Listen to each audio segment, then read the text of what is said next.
Alright, we're on a 2013 Chevy Silverado. We had one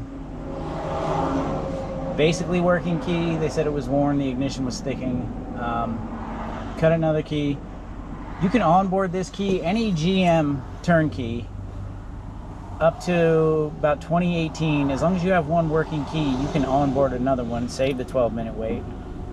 18 and up, you have to have 2 working keys. And this also does work on the flip key and programs the remote as well. It's one of my favorite jobs to do. It's just so easy. Just rip another key, you turn their key on, about 5 seconds till the immobilizer light goes out.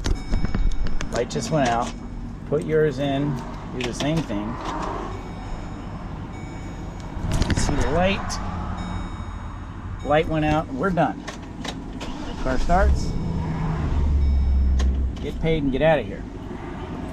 And again, any GM, Cadillac, Oldsmobile, GMC, you can onboard with one working key. You can obviously also clone their working key, but in this case, that's actually more work. So turn it 5 seconds, get paid and get out of here.